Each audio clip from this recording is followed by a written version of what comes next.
Good evening. Welcome to Live United, Living United, where we join together to address the issues facing the Monadnock region and that sometimes have to involve supporting our citizens who may be in need. And today I have joining me Sonia Kiner. Sonia is from the Orchard School and Community Center, and that's a very, very special program that we have here in the Monadnock region. And when I think about the work that goes on to support our families and children so that they can really thrive, the Orchard School and Community Center is really at the heart of that for that portion of the Monadnock region it's serving. So tell us a little bit about the Orchard School. Well, thank you so much for having me here. It's so easy to talk about all the great things that are happening at the Orchard School and have been for so long. And our programs are what they are because the United Way also is such a wonderful partner. So we couldn't do the work that we do without your support. So thank you so much. And that we attribute to our donors, those of you out there who are really living united by giving. So the Orchard School was started by three very passionate women they had started childcare out of their homes in the community because there was a need for rural care of children. Then they built the Orchard School and Community Center in 1994 with a huge volunteer effort and got their 501c3 status in 1994 also. So this is our 21st year serving children and families, and it really is a unique and special place for children and for families and for teachers and employees who really get to do the work that they're passionate about. So there's a couple of things that I really want to highlight about the program. Where the area you're serving, where the families come from, the children you're serving, because you really have some very unique programs. It's not just a child care center. You do have the early child care piece, which is critical to building a strong foundation. But you also have summer programs. You have lots going on there. So tell us, you've got this great start 21 years ago, and tell us how that's built and what you're offering now. Our early education program serves children 2 to 5. We have a strong nature-based component, strong inquiry and project-based component. As much as we can, the children are outside, and it's really in a beautiful farm setting that is practicing sustainable ag. So our students, whether they're in the early ed program or an after-school program or a summer program, which serves older children, 6 to 14 or so, they really get to connect with the place. So place-based education and methodology is a very important thing in our curriculum, as is the experiential piece. So kids learn by doing, they learn by interacting, by touching, they grow the food, they harvest food, they're part of cooking healthy snacks. We're also very enriched by the Orchard Hill Breadworks Organic Bakery, which is right across the street from us, and Village Roots Permaculture, which has oxen and chickens and ducks and sheep, and is practicing permaculture principles also of earth care, fair share, and people care. So all of our program is very interdisciplinary. It's very nothing is siloed. Everything is seen as connected, and everything feeds each other.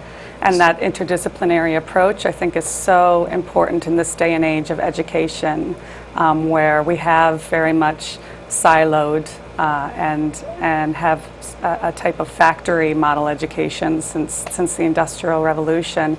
And here we see things as connected, and that's how things that should be taught as well. So I want to really highlight that and help people understand that a little bit, because I think lots of people would look at it and say, oh, that's, your kids playing outdoors, great. A lot of people want their children outdoors now, especially with technology the way it is. But what you're talking about is an integrated concept, and it goes way beyond people just experiencing the environment. It's about helping children make that connection to the world they live in, how to solve problems, which is critical to their future. Absolutely. How to make healthy decisions for themselves, how to socially interact with each other. Absolutely. And do that in a way that's also connected with the world around them. Absolutely. And I think that's important to help people understand, because a lot of people would say, oh, they're tree-hugging granola kind of people, you know, and you're not. It's Right. It's really about enriching these children's lives in and it's not a new, unique way, because many of us were raised that way. This is really just giving them that hands-on opportunity to experience life in a very enriching and nourishing way. Absolutely. Conflict resolution and problem solving are huge pieces of our curriculum, and there are so many teachable moments around that. And even in the workforce, many employers will tell you that these soft skills are skills that are absolutely needed in the workplace. Team building, you know, working collaboratively, you know, powerful communication, conflict resolution. Those skills are absolutely necessary in any field that a student is going to go into the future. And you know what I really like, because you work with 2 to 14-year-olds in the different programs you have, even though they may be in that public school setting you're talking about that is a more structured environment, it does provide the opportunity for them to go back into a little bit different setting. And those values that we learn in those age ranges, we carried into whatever environments we're in. Yep. And I think parents sometimes, you know, they're looking for that. But I also think that young people love that kind of environment. You know, I was fortunate that I was able to raise my daughter in a very experiential world. She has carried that right into college and life and into how she makes choices and lives Absolutely. as a young person, as a young adult now. Absolutely. And what great tools to have. Right. Yeah, those skills, we can start building those skills as so early. You know, even before a child is even born, we can do things that are going to help them, you know, as they become adults, around nutrition, around our family stress management. We have families, many low-income families that the United Way is supporting through tuition assistance. And there's a lot of stress around finances and being able to make your bills, and it's an amazing opportunity for families to get the support that they need, and that their child is in a healthy environment and gaining skills, and parents are also gaining skills together too. You know, we've had Marge Droppa on the show, and we've had folks from Spark, New Hampshire on, really talking about that toxic stress that you're mentioning here, and the impact that has on the brain and the development of our young people. So giving them that alternative environment becomes so critical, even though that stress may be in their family lives, to give them those moments and those experiences where perhaps some of that's alleviated, and it does allow the brain to repath itself almost, to reconnect and move differently in its decision making. And again, that has long-term effect on people's well-being, whether it's their health, their nutrition. And you're right, you know, in this world today, a lot of people are under financial stress, and that can be very toxic within a family, very stressful for a child. And whether you try to hide it from them, they still know there's something wrong there. So it's important. And we have a strong inclusion practices too, so we're working with students of all abilities, really, and really giving each child the type of experience and attention that they need. We have a lot of support. This year we had many grants and supports from both private donors and places like Monadnock Development Services to support a paraprofessional to work with specific children. So I've just been blown away by the amount of supports that have come out to ensure that our inclusion practices can continue, because it can be quite expensive to with the staffing issues. And my heart's just open to see all the people coming out and donating and making it happen for these students who are just incredible, and we can all become so much more rich when we have a diverse group of people that we're working and playing with every day. You know, Tony Ellsworth was on the show recently from Rise for Baby and Family, and we were highlighting that really having those diverse connections and an inclusive environment, again, builds a strong foundation for their future. And when you talk about the skills that an employer looks for, those soft skills, but they're also looking for those skills that you can be really accepting and work with people from a variety of backgrounds, whether it's cultural, whether it's abilities, just lots of different things. And you're really providing that opportunity for them to learn those skills early in life and most importantly experience that early in life. So let's talk about some of the fun things that you do out there. Because I'm sure the audience wants to know, okay, we got this great program going on. What are some of the things you do?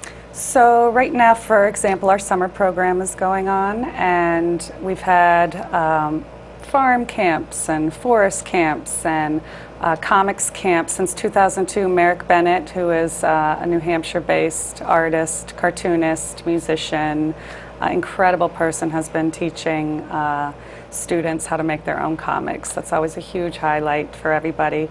The farming and forest camps are highly enrolled. People just love them, and I think that's a great direction for the school, is moving into more of this, a school of sustainable agriculture, Center for the Sustainable Arts. It's really a lot of what we do.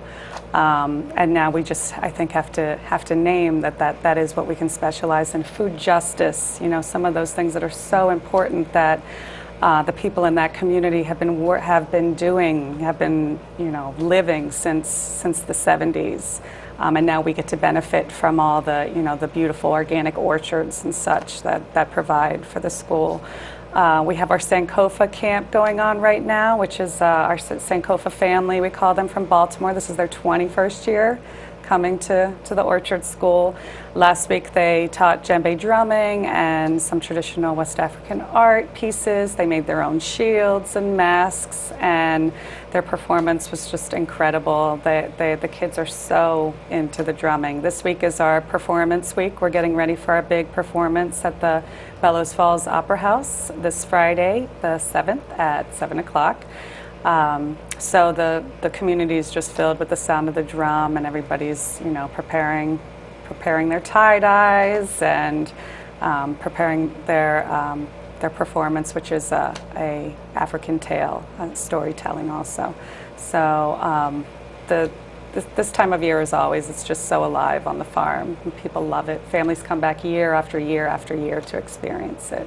And I think we have some pictures that we'll have Dave pull up here so that we can share with people really and give them a sense of what that looks like out on the farm and out at the school. So as we're rolling those, if you could tell us a little bit about them.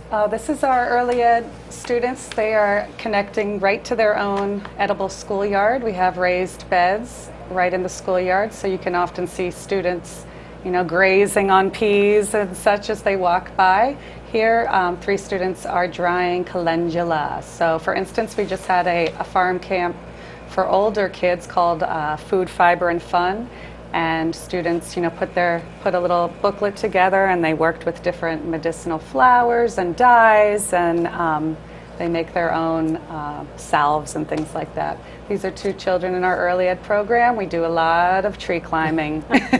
How great is that? School. This is probably a forest camp where students do all kinds of hikes and experiences in the forest. They learn how to make fires safely, how to put them out safely, how to work together. The forest is a great place to be, as you know, in the summertime because it's so much cooler. And it's great to learn those skills early in life and to understand how you protect and take care of the forest. Absolutely. This is one of our wonderful families that actually lives right down the street from the school. And Beth is just joining our board. She's going to be one of our board of trustees, and her children are at the school, and she's told a wonderful impact story about how United Way tuition assistance has helped her family as they moved back to the area, and we're getting a small business off the ground, and it really provided the family with some stability to be able to start their own business and survive.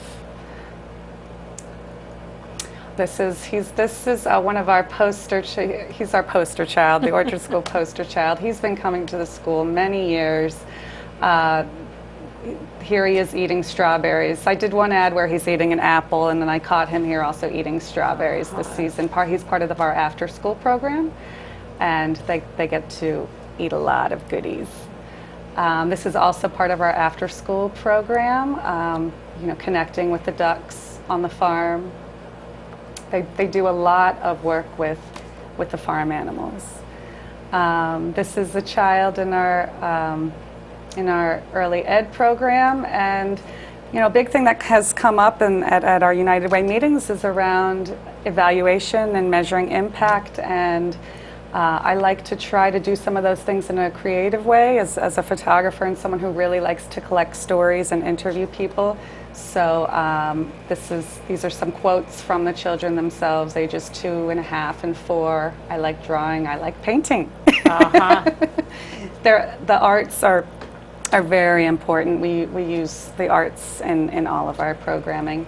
This is another student who has been coming to the Orchard School for many years. I just actually interviewed her parents, and they really rely on the after-school program. Her dad said there was really no other programs in the area, and that they'd have to find a babysitter if they didn't have this program. So here she is harvesting eggs, and they prepare their own snacks quite often. Let's talk a little bit about that before we jump into the next picture here. And really the importance of after-school programming. And I know you offer it. It's offered in different portions throughout the Monadnock region, and we are incredibly fortunate to have that opportunity. But you mentioned this father saying that, what would I do with my child if I didn't have this opportunity for them? So there's 3 initiatives I know that are supported through United Way donor dollars, and they provide tuition assistance. 2 things like the after-school program. And I think we oftentimes think, they're getting older, they can kind of take care of themselves. And we forget that it's a critical point in the development of their lives. So we have the brain development going on early in their lives, and you're helping children thrive and begin to build that strong foundation. But that support a little bit later on in their lives, when they're 8, 9, 10, 11, 12, up to 14, where they're having to make choices in their lives. You're providing them an enriching experience. Yeah, and I did some interviews with some of the students at the end of that program this year, and I asked, if you weren't here, what kinds of things would you be doing? And it was, mainly watching TV, playing video games. Yeah. That's what students do after school, at home, without supervision. Right. And they're not really connecting again to that world around them that you were talking about earlier, and developing those skills that they can carry forward with them. And when we leave children with a TV as a babysitter, that's really what it becomes, babysitter, and it's a lifestyle that they learn, that they carry on. When we give them the opportunity to be with other people and to socialize and have those experiences, that's what they carry forward with them. So true. And it's not about babysitting. No. And I think that's, I've really tried to get that message across to people. I think that people often think of our child care centers, our after-school programs, our summer camps as babysitting services. Right. They are not. They are not. And why aren't they? They are a huge part of education. My whole career I've been just organizing summer and after-school programs, and even looking back at my own history, it was really those programmings that made me decide what field I wanted to get into, gave me some skills that I would have never gotten in school, taught me some things that were so interesting and intriguing to me, and I was so curious about that I wanted to go further with, that I would have never gotten in my traditional public school setting. They are so valuable, I think, and can be a great complement to the school day too. And one of the things we were talking about that occurs in these settings is an opportunity to evaluate. So, parents being able to access it through tuition assistance or support from the communities where they're based becomes so critical, because you want every child to have that opportunity to really be emotionally and socially and developmentally supported. And I know Tony talked about through some of the screening, you're oftentimes early on in their lives able to identify some things that you could work on so that they don't become challenges to them in the future. And I know you provide that. An ounce of prevention. Exactly, and look at the long-term impact for that, because there's lots of studies done for, every dollar we spend now, it will probably make anywhere from $8 to $20 difference in that child's life. Absolutely. So it's really important to think about that. And it's nice to see this region doing such incredible preventive work with the impact work and all the coordination that's going on with the right people in the same room together. That's been great to see here. And really that's a growing initiative, and it's so exciting to see that it's starting at that early foundational place in early childhood, pre-birth, right up to age 5, 6. Lots of great things happening with that. You're speaking to Impact Monadnock there. I know we have some other photos here and want to make sure we have a chance to share those. Oh, that looks like fun. This teacher just moved on. She's moving to Maine, but we actually have a new teacher that also teaches children's yoga. We lucked out. Yoga has been it's been really wonderful for me to watch and see what goes on in that room. I was skeptical that you could keep a group of children that young on their mats and have them meditate, but it can be done. And then I love hearing the parents say things like, yeah, we were having an issue, and then my child told me to just take a deep breath. So that's been really beautiful to see. Again, our poster child eating an apple this time, that access, what an amazing thing. And I started coming up to the Orchard School and Orchard Hill community a decade ago this August, and even for me it was a transformative experience to be able to connect to the food in that way and taste things in a way I'd never tasted them before. So it's just a different experience for a kid to eat a tomato, off of a bush, or a pea off of the bush, than it is so that is really important to me and to other people at the school, is that we're building those taste buds early and giving them a chance to test things out, and we call it a no thank you bite. You can say no thank you, but you still just have to take a little bite. Yep. It's funny, I raised my daughter that way. I just try it. If you don't like it, just let me know. But just and we've had parents say, my kid likes kale chips. Who knew? Yep. This is our Sankofa experience, the performance at the Bellows Falls Opera House. Again, it's this Friday night, and you can get tickets on Eventbrite. It's just a wonderful, again, opportunity for the kids to come together, connect, learn something new, and build that self-esteem by sharing what they've learned with the community. Because it can be very scary for a child to get up on a stage, and that's a great opportunity to build some of that courage around performance. And that looks like some free expression there. Again, our performance from last year, I believe. And again, this will be occurring this Friday night. This Friday. And is this a fundraiser for you?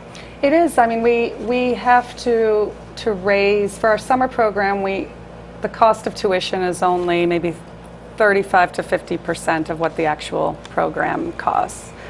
So we do have to have a lot of fundraising. We have to, And we do that in many ways, and this performance is one of them. Also there we have underwriters who underwrite our program, people like Badger Bomb. They've been an incredible partner writing Gilsum. Applied Bolting is also underwriting this year. There's about a dozen local businesses that have bought ads for our program. And again, I'm just so overwhelmed with the support, the community support. It really is like a community-supported education, I call it. So tell us in more detail about this event. It's Friday night. Friday night, Bellows Falls Opera House. People can get their reduced price tickets in advance on the Eventbrite. It's tosandsankofa.eventbrite.com. And it's a great opportunity to get your family out and experiencing something different at a pretty affordable price. We are looking for some volunteers that can help at the box office and at the refreshment stand and such. So if people are interested, they can contact me. So let's bring up your contact information because that's kind of small writing and it may be hard for people to see. If they want to attend the event, can they contact the Orchard School directly? They can, but it's just as easy just to go right on the Eventbrite page. Okay. tosandsankofa.eventbrite.com.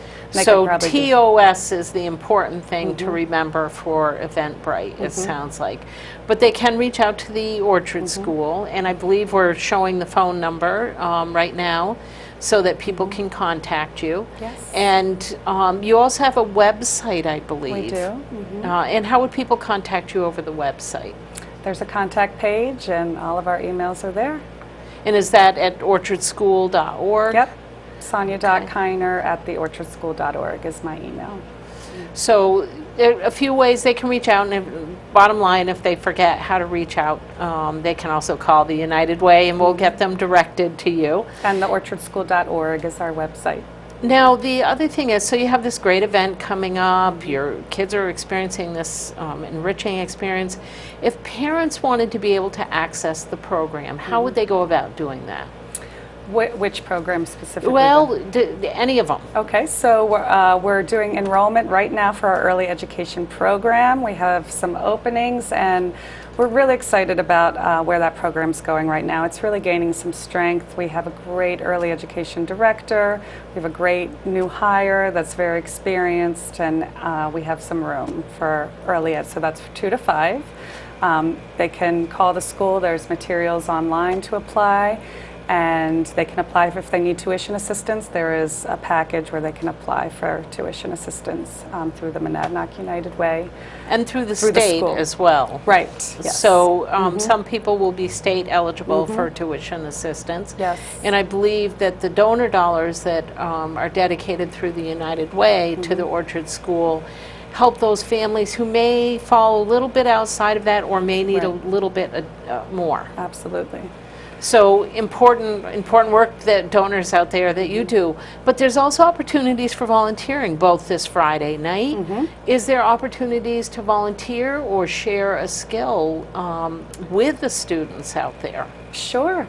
Anybody who's interested, I'd love to talk to folks if they want to volunteer their time. We're always looking for help with our grounds and our gardens and things like that. We have a green up day every year where in May, I believe it is, where we ask people to come out. I think Target from Keene volunteers came out last year and they were great. So there's always opportunities. People can just contact me. And this year there's a big event going on September 11th. It's a combination of the United Way's Day of Caring, RSVP's National Day of Service, and the American Legion and Southwestern Community Services. So the 4 of us have all linked together for a Live United by Serving Day, serving veterans, families, their children, really focusing on creating that thriving community. Here's a great example of an opportunity where people can volunteer and go out and work throughout the region on that day. So that'll be happening on September 11th. If you're interested in volunteering, you can contact the United Way, support great programs like the Orchard School. So people can enroll right now for the early child care program. What about your after-school program? Because school's starting here in a few weeks. I know. We're doing some research and analysis right now and outreach. So we are trying to get our enrollment up for the after-school program. So I've been interviewing parents and seeing who's interested in coming back. So again, if people are interested in enrolling in our after-school program, it really gained some good momentum here the last 6 months also. So we are fielding all kinds of questions, and people can call me and check in with me because we are trying to get our enrollment up. So, this show is about people looking at how they give, how they volunteer, how they advocate.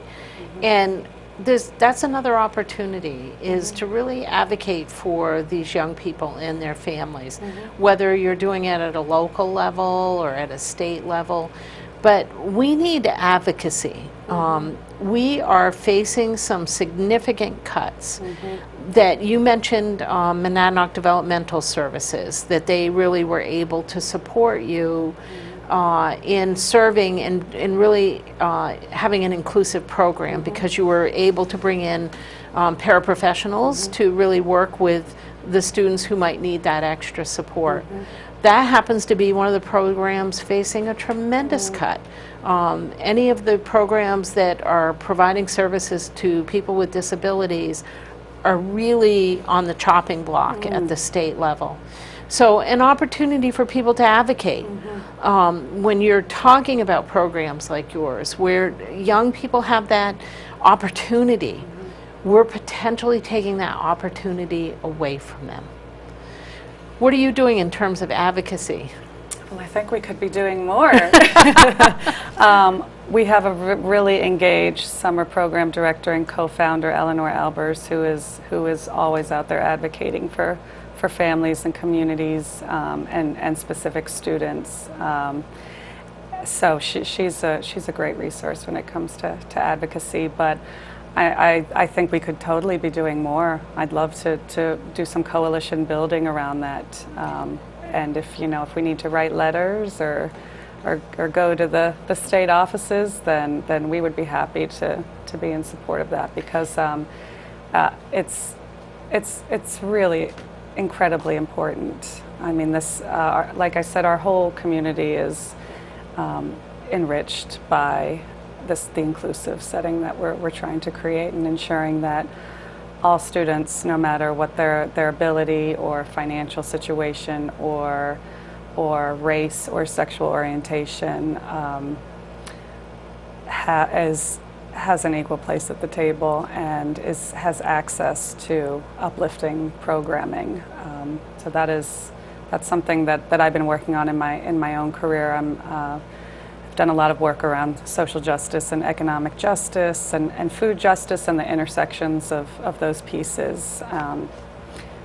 I think that is extremely valuable work, and we need more people doing it together. So I'd be happy to work with you on that, Kelly. Well, I want to say that you are doing that you're really providing that advocacy role. And I always like to challenge our audience to join in that and to be part of that, because you can be an advocate in a small way. Sonia's an advocate for every family that she's serving out there, and for every child, most importantly, to really have experiences in life. And whether it's tasting an apple or eating a pea out of the garden, or having a really enriching experience such as performing and being public and really developing. And sometimes we need bigger advocacy. We need to make sure everybody has those opportunities. And you have great voices, it sounds like, taking on some of those responsibility and roles. But you can, audience, you can take on that role as well, whether it's in a small way as you're volunteering and becoming part of efforts like this, or whether it's in a big way and you love to march on the State House and go after them, or even on our local government and perhaps policies that are put in place. I really want to go back to that piece of that it's not babysitting service, because I think that's the biggest perception we have to change out there. And I think parents are realizing that. I think businesses, you mentioned Badger, who runs an incredible early childhood support. Calendula Garden. Yes, they run some pretty amazing programs Oh, right yeah. on their work site. Oh, yes. And we have they're a B corporation too, and are doing socially tremendous, responsible. Yes. And you know, we're seeing more and more of that happening here in the Monadnock That's region. great. It's exciting to see. It's exciting to see businesses engage in that. I know that there's actually a business forum that Impact Monadnock, who's looking at that early childhood work, is sponsoring coming up, that all the area businesses will be invited to. And it's not, again, about so much, you know, looking at early childhood. It's about how we really create thriving children and families for the future and for our future workforce, most importantly, because we do want everyone to have success throughout their lives. So you're building a great foundation early in their lives, right up until they're 14. I do want to remind people that you can support the Orchard School by attending the event on Friday night. What time is that occurring? 7 o'clock. And that's at the Opera House in Bellas Falls. Now, can they buy tickets at the door if they, for some reason, they don't have online ability? Will call will be open at, or the box office will be open at 6:30. Okay. So you have a couple of options. You can go on Eventbrite to purchase those tickets. You can also just show up at the door and support them. It looks like a great family fun night. So maybe instead of going to the movies, great way to support a local community initiative and enjoy what looks like to be a pretty fascinating performance. Do you have any other fundraisers coming We have up? our annual fund for the fiscal year is wrapping up August 31st, so we have about $5,000 to go. So there's a little bit of a challenge to the community. You know, in these times, you're competing with a lot of different organizations to raise funds. It goes towards great programming, goes towards that tuition assistance. You know, when people do give through the United Way, they're giving to that tuition assistance as well. So there's lots of ways for people to be involved. And if this Thursday morning we're having a summer camp fundraising breakfast. So it's anywhere, we'll accept anywhere from $5 to $10,000 for breakfast.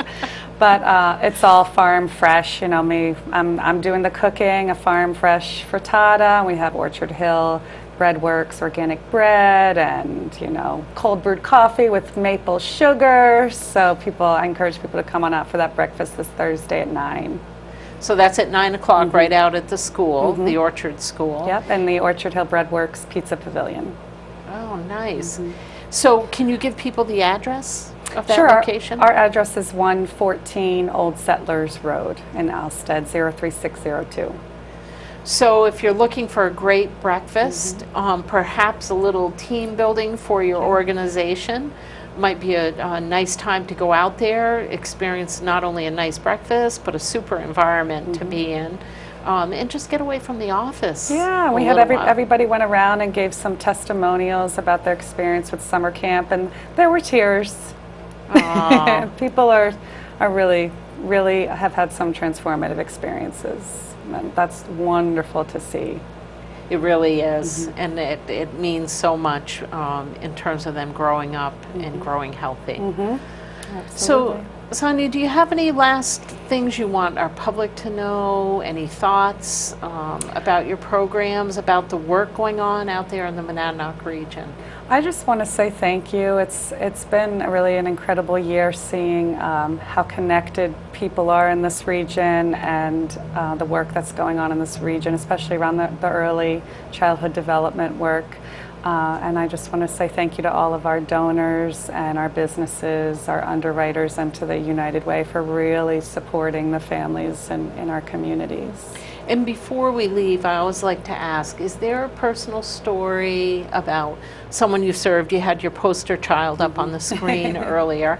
Or some kind of impact that you feel like you've had in a family's life or a child's life that you'd like to share with our audience? Well, just this morning we have a child that the Monadnock Development Services funds are supporting for pretty much almost the entire summer. And this child requires one-on-one support, walking and such. And I had an old friend come in who has known this child, and they were just like, wow, she's doing great. Look how well she's walking. And even from the beginning of the summer to now, we've seen some improvements in her ability to move and walk. And it's just, that's the kind of thing that really, you know why you're doing the work, because you can see in a short amount of time some incredible milestones happening.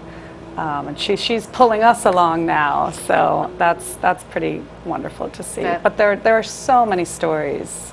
We have so many families that really benefit from the tuition assistance and say that they didn't know what they were going to do. They were feeling totally lost, and then this tuition assistance really helped them move forward with their stability and their work. We have extra long hours, 7:30 to 5:30, so that we can really accommodate families as best we can. And it's all those partnerships and donors and support agencies that make that happen. That partnership, I can't talk enough about how important it is to work together around these issues. And that's really our viewing audience right now. They're the folks that are giving, they're donating their time, they're donating their resources when they have those available.